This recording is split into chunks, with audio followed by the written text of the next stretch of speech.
Bonjour et bienvenue. Aujourd'hui, on va faire une exploration un peu particulière. Ah oui, hein. De quoi s'agit-il? On va parler de lithothérapie. C'est cette pratique, tu vois, qui utilise les pierres pour le bien-être. Ah! La lithothérapie, oui. On a quelques documents sous les yeux, des articles, des extraits qui décrivent un peu tout ça, les minéraux, leurs usages supposés. D'accord. Et l'idée, c'est de comprendre ensemble ce que c'est, quels sont les principes derrière, et puis quelques aspects pratiques toujours selon ces sources, bien sûr. Très bien. Alors, la lithothérapie, pour redéfinir rapidement, ça vient du grec lithos, la pierre, et thérapeia, la cure. Donc une méthode qui utilise les pierres. Simple comme définition. Oui. Et un des textes mentionne même que ça remonterait à la nuit des temps. Enfin, c'est ce qui est dit.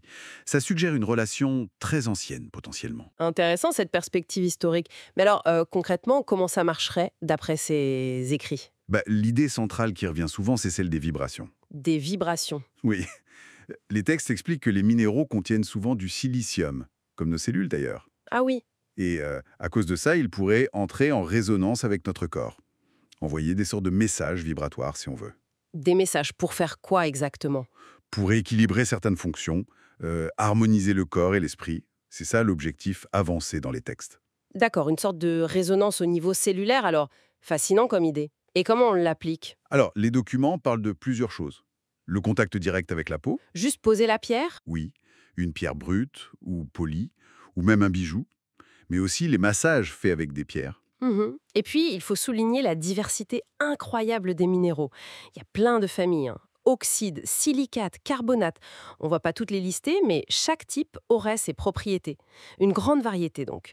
Et comment on fait pour choisir sa pierre dans tout ça, si on est débutant par exemple? Alors là, les sources donnent deux pistes principales. La première, c'est l'intuition. L'intuition, c'est-à-dire. Prendre la pierre en main, sentir sa couleur, son poids, sa texture, même sa chaleur. Se laisser guider par le ressenti, quoi.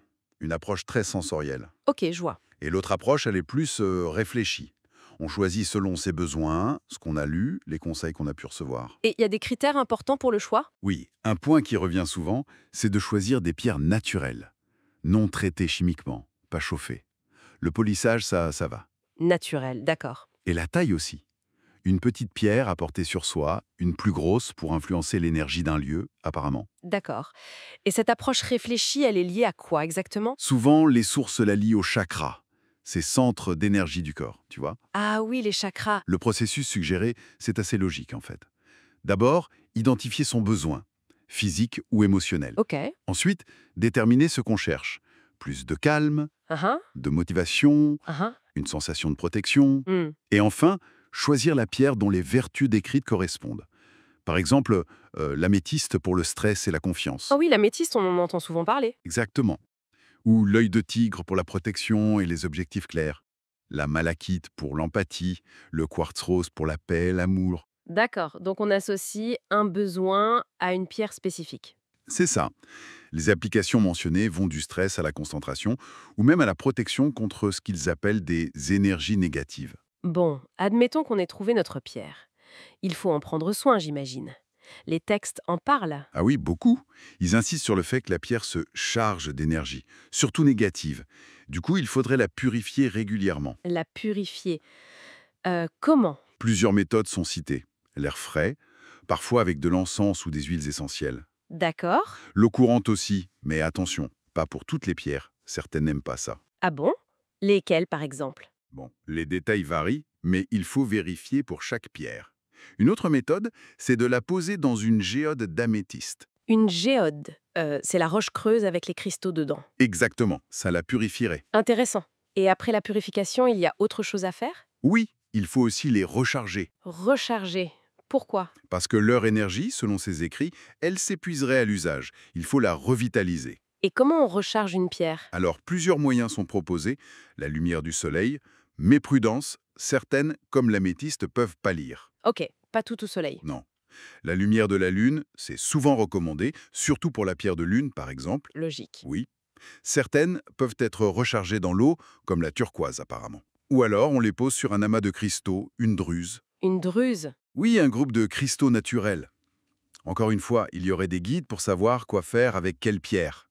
C'est assez précis, hein. Ça demande de l'entretien, tout ça. Et est-ce qu'on peut utiliser plusieurs pierres en même temps? Les associer? Oui, les textes disent que c'est possible. Et même que ça peut être bénéfique si les énergies sont compatibles. Compatibles. C'est-à-dire? Si elles ont une composition chimique proche, ou la même couleur, ou si elles sont liées au même chakra par exemple. D'accord. Mais j'imagine qu'il y a des associations à éviter. Absolument.